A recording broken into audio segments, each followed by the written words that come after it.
And I'm afraid I have some breaking news, and it's not very good. Britain's Queen Elizabeth II has died. She was 96 years old. After coming to the throne in 1952, she became the oldest monarch in the world and the longest reigning in British history. She was an instantly recognizable figure to billions of people across the world. This was her Platinum Jubilee year, marking 70 years since she succeeded her father, King George VI, in 1952. As well as the United Kingdom, the Queen was also head of state of 14 Commonwealth countries around the world. For most of her subjects, she was the only monarch they have ever known, featuring on stamps, banknotes, and on coins, and immortalized in popular culture. Faith Orr takes a look back at her life.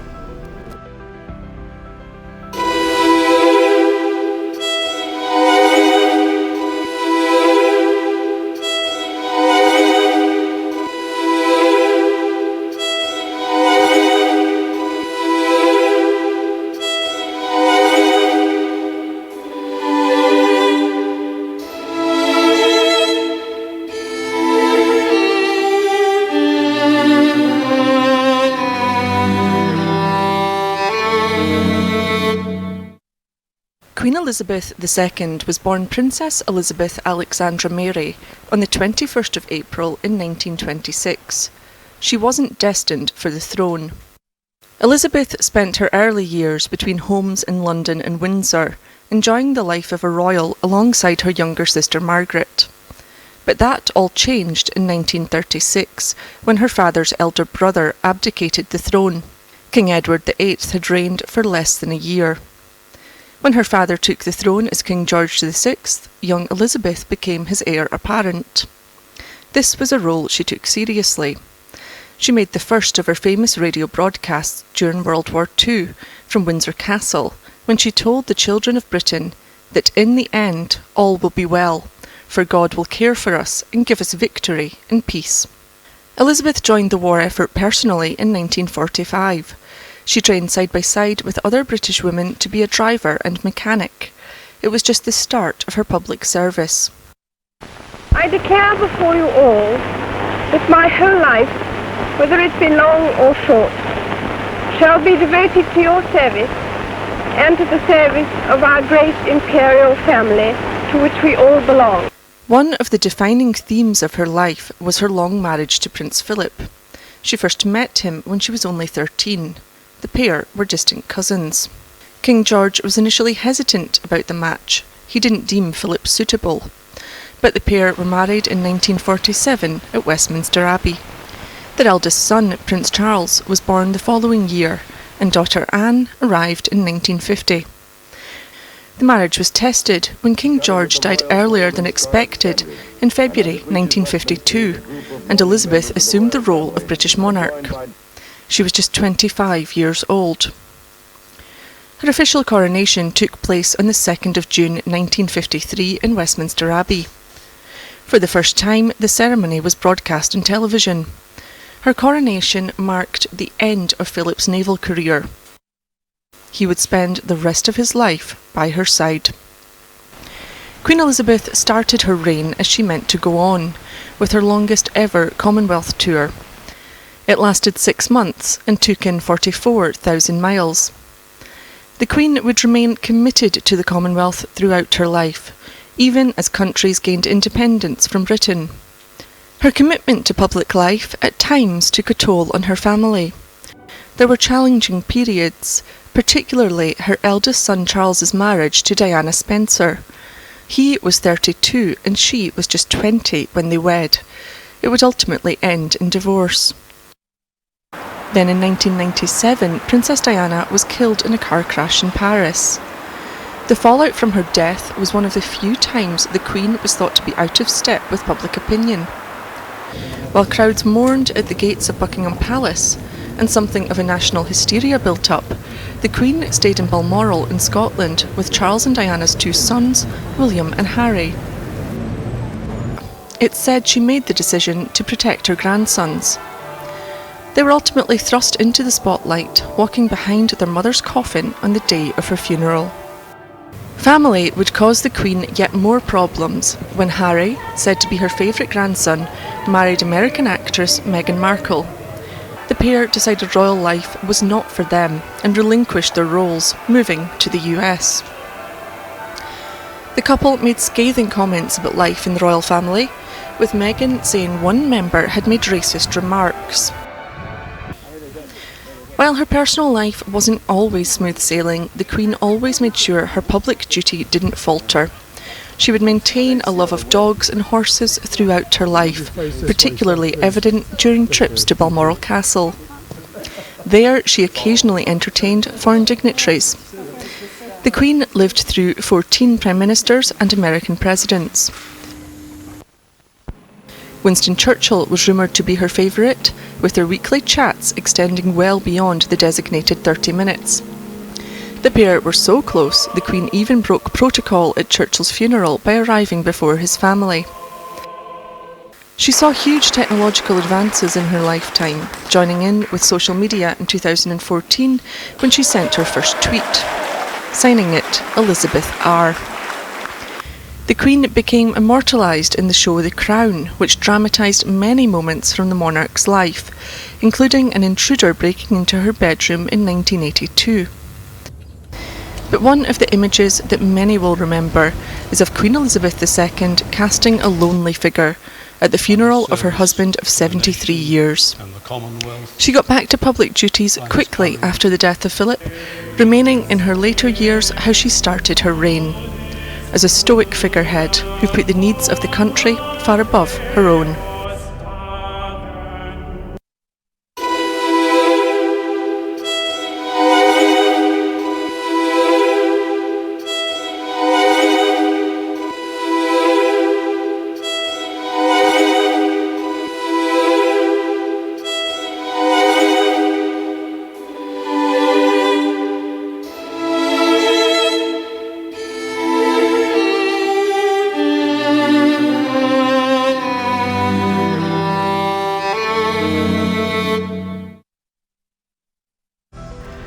That's Faith Orr reporting there. And breaking news, as we mentioned previously, Queen Elizabeth II has died, and that announcement has come from Buckingham Palace. Arise editorial director Nick Jennings joins me now on this very sad occasion. Nick, the end of an extraordinary period in British history, the UK's longest serving monarch. It's confirmed she's died at Balmoral at the age of 96. What's your initial reaction?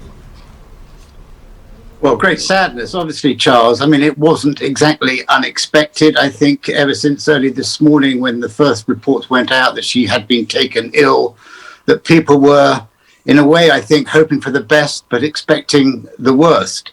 And indeed, that's now been confirmed that she has indeed passed away at the age of 96. I think many people felt that she was pretty much invincible. And like her mother, who lived to the ripe old age of 101, they just simply thought the Queen could go on forever and ever and ever. But obviously, that wasn't the case. And she has now passed away, the longest serving monarch in history. And I think as we see the crowds gathering outside Buckingham Palace, they're going to magnify quite dramatically over the coming hours and days, because I think the whole country will be very much united in their sorrow that such a wonderful leader and iconic figure in British history has passed away. And I think you put it very well there, Nick. A remarkable woman and presiding over a remarkable country and realm. And with her death, of course, although we're all in mourning here in Nigeria, as in the UK and in many parts of the world, indeed, arguably the whole world. I mean, with her death, her eldest son, Charles, the former Prince of Wales, will lead the country in mourning as the new king and head of state for 14 Commonwealth realms. So a change of guard, you might say. Well, very much so. I mean, he's been waiting a long time, if you could say. He's sort of been waiting in the wings, never quite knowing when he would be asked to step up. And of course, Charles has had his own very distinct way of handling many matters of state. I think for now, the time we need to think about really is how the family are taking this. They're all gathered at Balmoral. We waited quite a long time today for what we thought was going to be an announcement. We thought it was going to come a bit earlier than it has come. I think the reason for that is that the family had all gathered. They wanted to pay their last respects. And of course, it was then left to them to announce to the palace when they wanted to make this announcement, which came just a short time ago. So I think the thoughts of the nation will be with the royal family. Charles has got he's got very, very deep boots to fill, because nobody, I think, expects him to be able to replicate what the Queen stood for. And as I said, what an iconic figure she was, and how she was known for her sense of duty and her devotion to a life of service. And what's so important, I think, is how she managed to avoid so much controversy herself, although in the last 20 years or so, her family has been steeped in controversy with the behaviour of some of her children. But for the moment now, I think it's really time to reflect on what a wonderful woman she was, and what she meant to Britain, and not only what she meant to Britain, but how she represented Britain around the world, particularly in the Commonwealth. And I think that the tears that will be shed outside Buckingham Palace and all across the nation will be shed in many other parts of the world, including, of course, in Nigeria and other parts of Africa. Well, absolutely, Nick. And I understand that the new king and the Queen consort, which is what Camilla will be known as from now, will remain at Balmoral this evening to be close to the Queen, and will return to London tomorrow. Do we know what the proceedings will be from there? We've got a rough idea, Charles, of what was scheduled out many years ago as what should happen if she was to die in Scotland, which of course she has done, with the part of the British kingdom that she loved the most in many ways. So it's expected that she will be taken to Holywood House in Edinburgh and will lie in state there for perhaps 2 days or so, to give the people of Scotland a chance to come and pay their last respects and tributes to the Queen. She was very much a Scottish Queen as much as she was a British Queen. The body or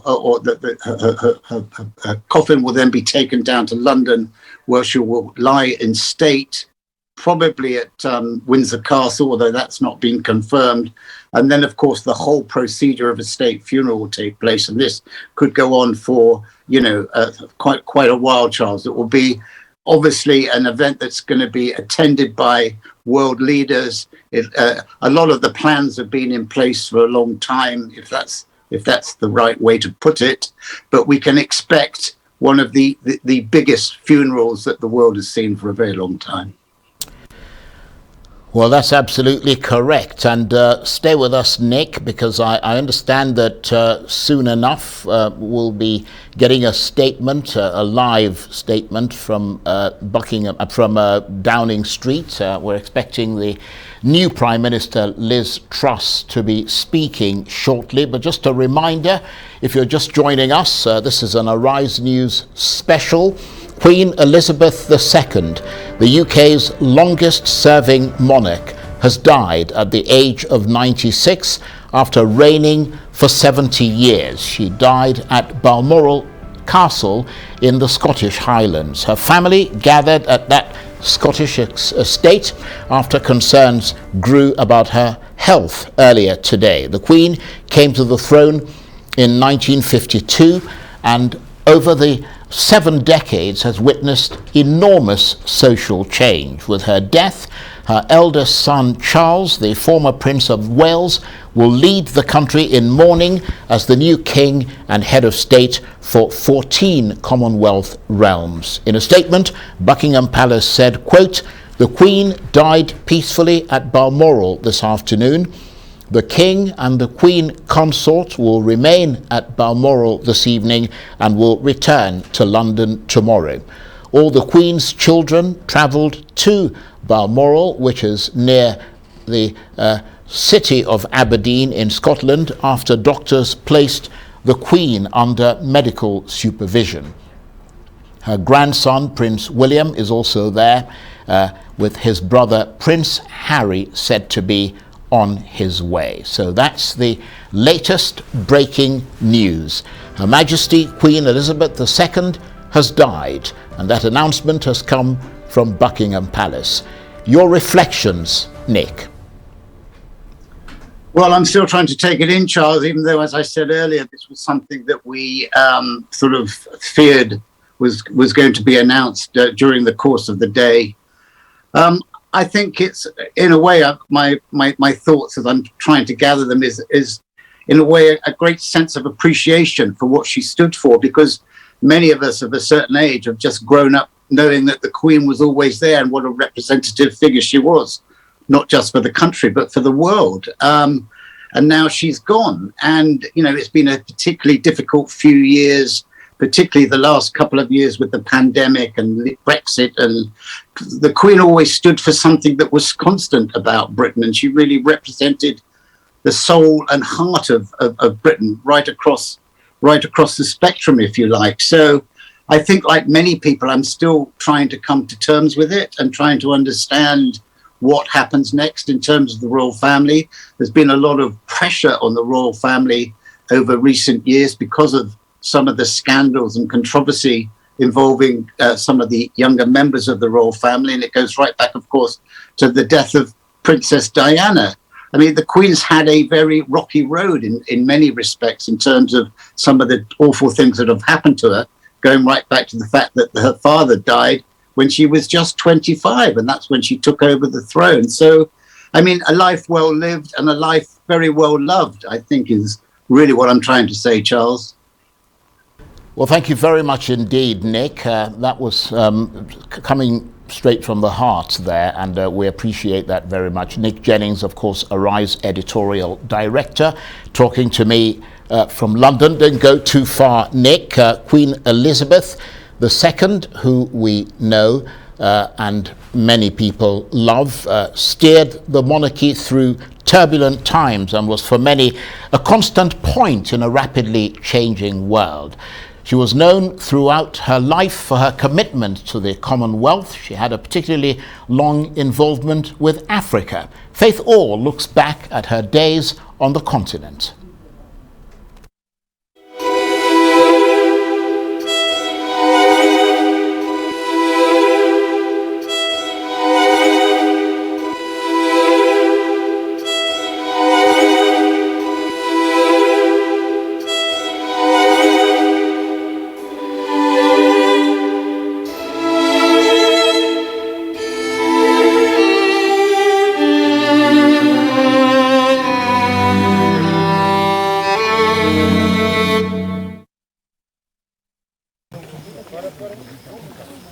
This is where then Princess Elizabeth was when her father, King George VI, died in 1952. She was on holiday with her husband, Prince Philip, in Kenya, then under British rule. The pair were staying at the Treetops Hotel when the King died. But Elizabeth was not told until the following afternoon, by which time she had returned to a fishing lodge called Sagana, 20 miles away. She had been given it as a wedding present. It was there, beside a trout stream in the foothills of Mount Kenya, that Prince Philip broke the news. Queen Elizabeth was then urgently flown home, having to wait for black clothes to be brought to the plane before she could disembark. As a result, all royals must now travel with a suitable mourning outfit. Only sobs break the complete. This was just the start of her relationship with Africa. She watched over as countries gained their independence from Britain and joined the Commonwealth, now made up of 54 member states.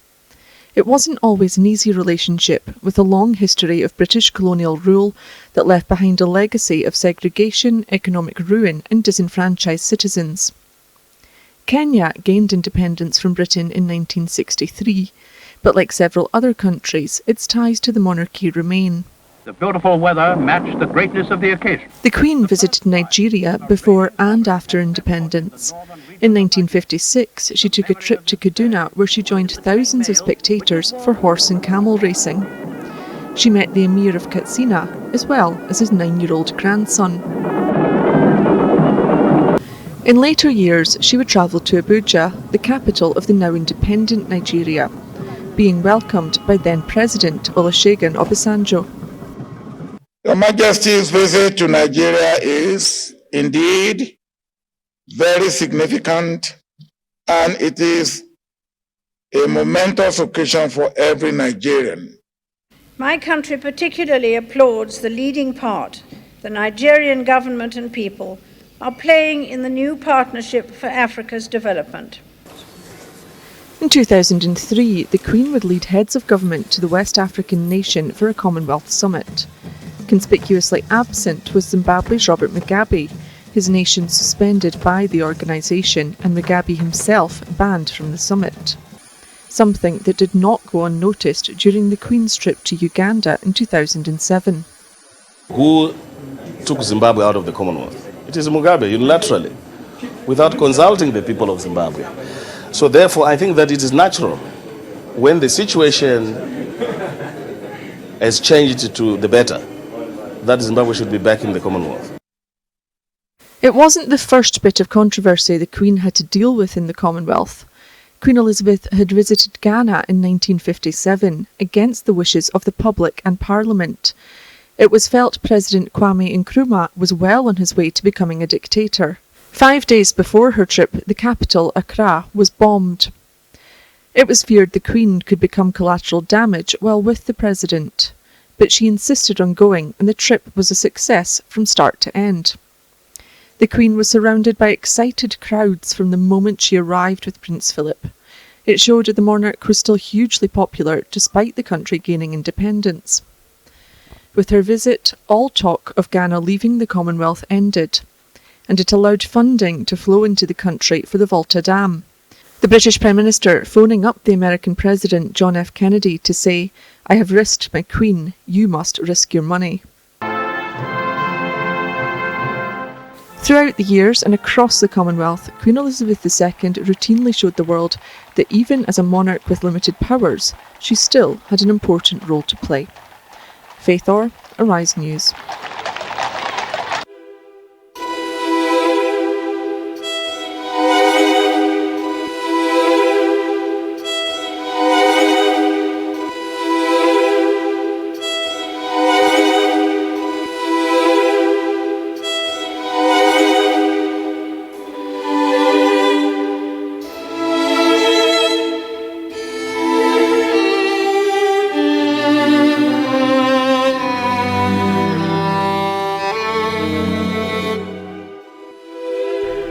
Queen Elizabeth, the one constant point in a rapidly changing world. Just before we go, a recap of the breaking news we brought you a short time ago. Britain's Queen Elizabeth II has died. She was 96 years old. Her death was announced at 6:36 p.m. local time. And with that, the long reign of Queen Elizabeth II, marked by her strong sense of duty, has finally come to an end. After coming to the throne in 1952, she became the oldest monarch in the world and the longest reigning in British history. She was an instantly recognizable figure to billions of people across the world. This was her Platinum Jubilee year, marking 70 years since she succeeded her father, King George VI, in 1952. As well as the United Kingdom, the Queen was also head of state in 14 Commonwealth countries around the world. For most of her subjects, she was the only monarch they have ever known. Bye-bye, and thank you for watching.